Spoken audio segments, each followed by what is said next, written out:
Hello students, Rajiv Gurukul में आप लोग का फिर से स्वागत है। स्टूडेंट्स आज बताएंगे जेएसएससी जेई का आपका सभी फॉर्मूला का रिवीजन करेंगे। स्टूडेंट जितना पढ़े हैं सभी फॉर्मूला को क्या किए हैं एक जगह पर लिखे हैं और सबको क्या करेंगे याद करेंगे स्टेप बाय स्टेप। इतना सारा फॉर्मूला यदि याद रहेगा तो इससे प्रॉब्लम आने की संभावना बहुत ज़्यादा है।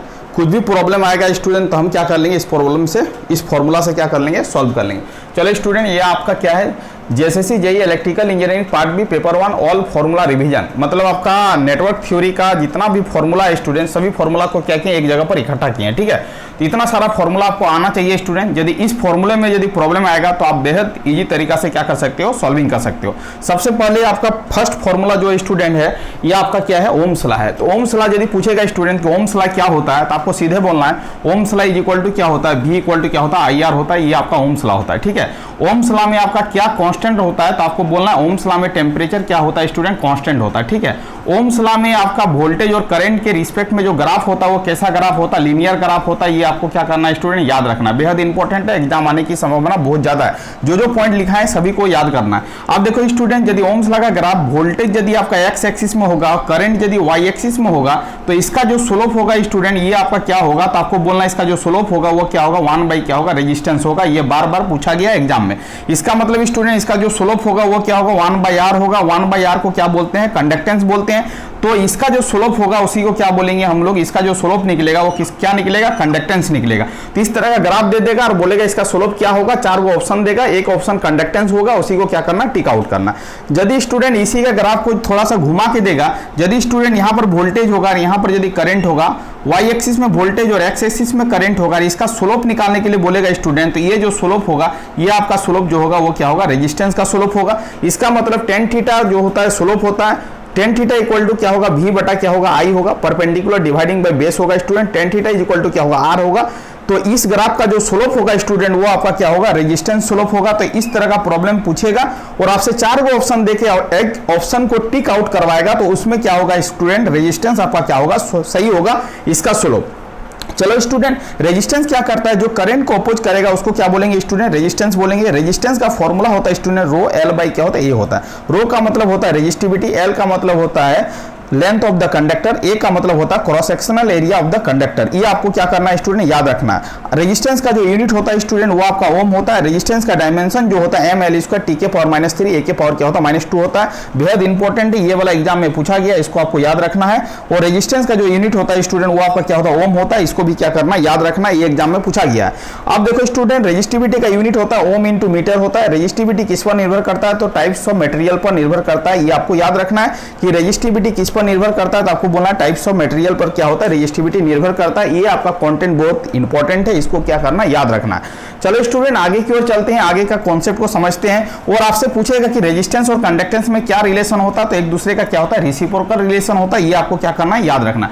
चलो स्टूडेंट जब हम लोग टेम्परेचर को वेरी करेंगे तो उसके मुताबिक क्या होगा रेजिस्टेंस का भी वैल्यू का चेंज होगा और टेम्परेचर कोफिशिएंट भी क्या होगा चेंज होगा, वो वैल्यू को हम लोग को निकालना है। चलो स्टूडेंट ये आपका फाइनल रेजिस्टेंस है, ये आपका इनिशियल रेजिस्टेंस है 1 प्लस अल्फा, अल्फा होता है टेम्परेचर कोफिशिएंट और ये आपका T2 माइनस T1 ये होता है आपका टेम्परेचर, ये आपका होता है फाइनल टेम्परेचर, ये होता है आपका इनिशियल टेम्परेचर। यदि स्टूडेंट आपका फाइनल रेजिस्टेंस वैल्यू और इनिशियल रेजिस्टेंस वैल्यू और फाइनल टेम्परेचर और इनिशियल टेम्परेचर आपको दे दिया गया है और आपका टेम्परेचर कोफिशिएंट निकालने के लिए बोल रहा है स्टूडेंट तो आप क्या कर सकते हैं इस फॉर्मूले में आप टेम्परेचर कोफिशिएंट को क्या कर सकते हो फाइंड आउट कर सकते हो। टेम्परेचर कोफिशिएंट का जो फॉर्मूला होता है स्टूडेंट पर डिग्री सेंटीग्रेड होता है, ये आपका बेहद इंपॉर्टेंट फॉर्मूला है। इस फॉर्मूले से प्रॉब्लम बहुत सारा आया हुआ है इसीलिए इस फॉर्मूला को हम लोग यहाँ पर रिटेन किए हैं। तो ये आपका r minus R not dividing by R not bracket T2 minus क्या होगा T1 होगा। सबसे पहले ये समझना स्टूडेंट ये आपका इनिशियल रेजिस्टेंस है, दोनों r जो होगा वो फाइनल रेजिस्टेंस होगा, T2 जो होगा फाइनल टेम्परेचर होगा, T1 जो होगा इनिशियल टेम्परेचर होगा। सभी वैल्यू को पुटअप करेंगे और फाइनल वैल्यू को सॉल्व करके अल्फा का वैल्यू को फाइंड आउट करेंगे स्टूडेंट। अल्फा जो होता है वो क्या होता है टेम्परेचर कोफिशिएंट होता है। ये बेहद इंपॉर्टेंट फॉर्मूला, इसको क्या करना याद रखना, बार बार रिवीजन करना। इस तरह का प्रॉब्लम आपसे आने की संभावना बहुत ज्यादा है। चलो स्टूडेंट, अब देखो रेजिस्टेंस का जो कनेक्शन होता है दो तरह का होता है, आपको बता चुके हैं। एक होता है सीरीज कनेक्शन, एक क्या होता है पैरेलल कनेक्शन। यदि सभी रेजिस्टेंस सीरीज में होगा तो सिंपली क्या करेंगे स्टूडेंट, रेजिस्टेंस को ऐड करेंगे। यदि रेजिस्टेंस आपका पैरेलल में कनेक्टेड होगा स्टूडेंट, उसका इक्विवेलेंट का फॉर्मूला आपको बता चुके हैं, 1/R equivalent parallel is equal to 1/R1 plus 1/R2 plus dot dot dot 1 क्या होगा स्टूडेंट, Rn होगा। यदि सभी रेजिस्टेंस का वैल्यू यदि R हो जाएगा स्टूडेंट, तो R इक्विवेलेंट सीरीज का जो फॉर्मूला होगा वो होगा NR।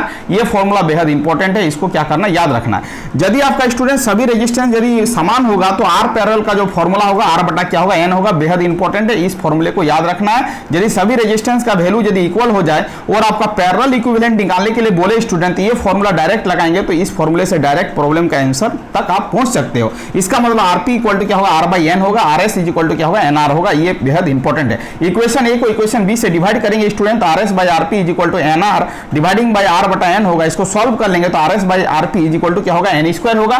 तो एक फॉर्मूला निकलेगा student, series equivalent is equal to क्या होगा N² मल्टीप्लाई क्या होगा पैरेलल इक्विवेलेंट होगा। ये फॉर्मूला बेहद इंपॉर्टेंट है, एग्जाम में आने की संभावना बहुत ज्यादा है। इस तरह का फॉर्मूला में प्रॉब्लम पूछा जाता है, इसको क्या करना याद रखना। चलो स्टूडेंट, रेजिस्टेंस स्ट्रेचिंग कंडीशन, यदि हम लोग किसी भी कंडक्टर को स्ट्रेच करेंगे तो रेजिस्टेंस लेंथ एरिया और radius of the cross sectional में क्या आपका रिलेशन जनरेट होगा। तो R1/R2 is equal to L1/L2 का होल स्क्वायर होगा स्टूडेंट, A2/A1 का होल स्क्वायर होगा इज इक्वल टू R2/R1 का क्या होगा पावर 4 होगा। ये फॉर्मूला बेहद इंपॉर्टेंट है, एग्जाम में इससे प्रॉब्लम आया हुआ है। इस फॉर्मूला को रिटेन करके याद रखोगे। ये आपका इसके साथ इसका रिलेशन ये होता है, इसके साथ इसका रिलेशन ये होता है, इसके साथ इसका रिलेशन ये होता है। बेहद इंपॉर्टेंट है, कॉन्सेप्चुअल है, इसको आना चाहिए, इससे प्रॉब्लम आएगा। चलो स्टूडेंट, इसको आगे के लिए ले चले हैं। R1/R2 is equal to L1/L2 का क्या होगा होल स्क्वायर होगा।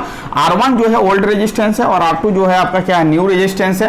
यदि हम लोग मतलब कंडक्टर को स्ट्रेचिंग करेंगे तो L2 जो हो जाएगा N टाइम्स ऑफ L1 यदि हो जाता है तो इसका एक न्यू फॉर्मूला निकलेगा, R ओल्ड गुना N² इज इक्वल टू क्या होगा R न्यू होगा। तो R new is equal to क्या होगा N² गुना क्या होगा R ओल्ड होगा। इसका मतलब new resistance is equal to जितना टाइम्स उसको स्ट्रेचिंग करेंगे का स्क्वायर करेंगे गुना क्या करेंगे R ओल्ड से करेंगे, तो न्यू रेजिस्टेंस का वैल्यू क्या हो जाएगा स्टूडेंट निकल जाएगा। इससे प्रॉब्लम आया हुआ है, इसीलिए हम इसको रिटर्न किए।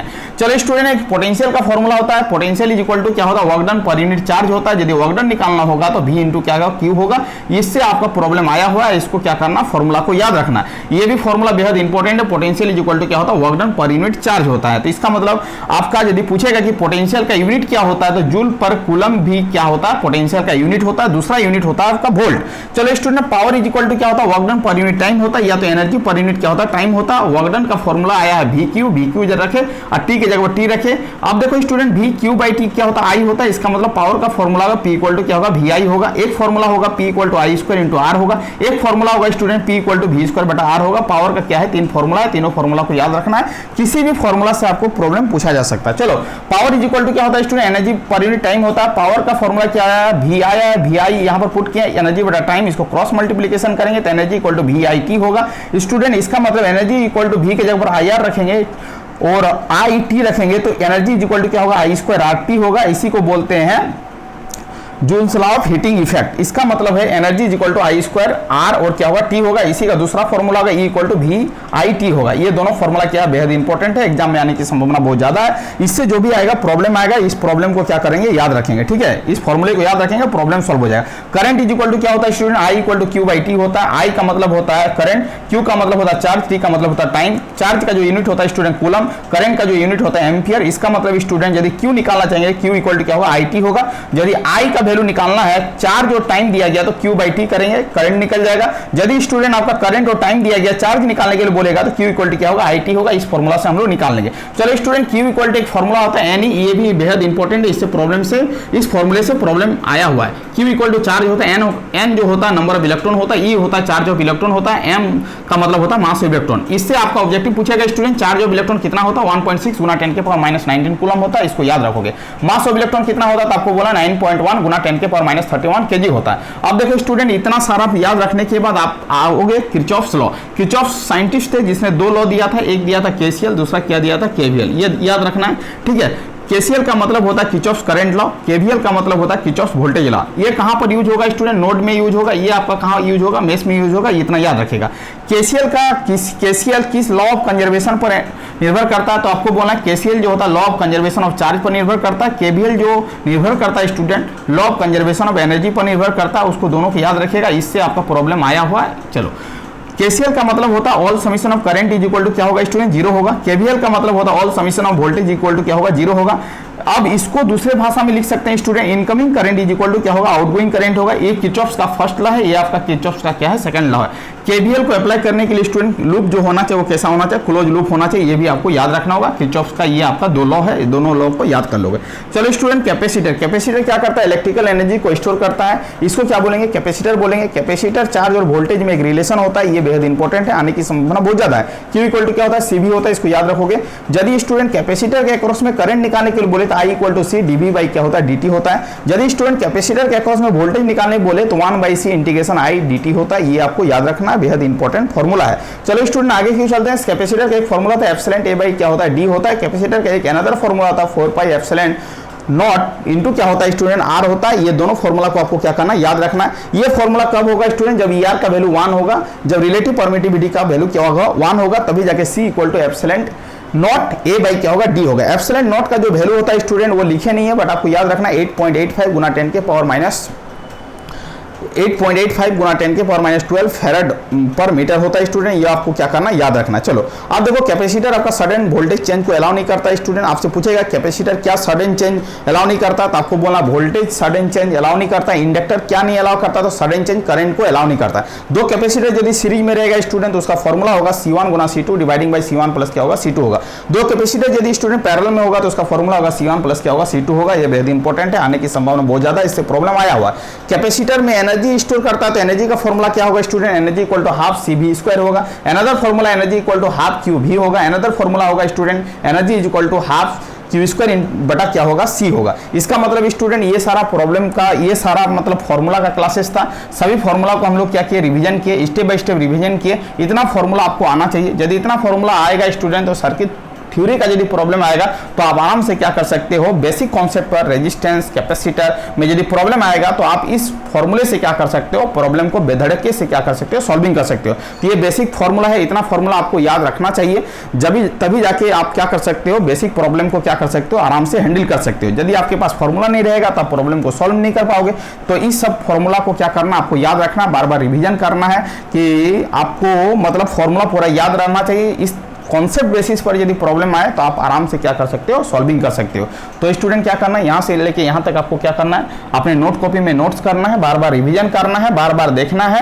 और आपका इस कॉन्सेप्ट पर यदि जो प्रॉब्लम आया है तो इसी कॉन्सेप्ट पर क्या करना, उस प्रॉब्लम को क्या करना, सॉल्विंग कर लेना है। तो क्या हो जाएगा स्टूडेंट, आपका सभी फॉर्मूला क्या हो जाएगा? याद हो जाएगा। मेरे को भी याद है, कैसे याद है? बार बार प्रॉब्लम प्रैक्टिस कर रहे हैं इसी फॉर्मूले पर, तो प्रॉब्लम प्रैक्टिस करने के बाद हमारा क्या है? फॉर्मूला पूरा याद हो गया है। इसी तरह आपको भी याद हो जाएगा। यदि आप बार बार रिवीजन करोगे तो आप क्या करोगे? ऑटोमेटिकली इतना सारा फॉर्मूला को आराम से लिख पाओगे।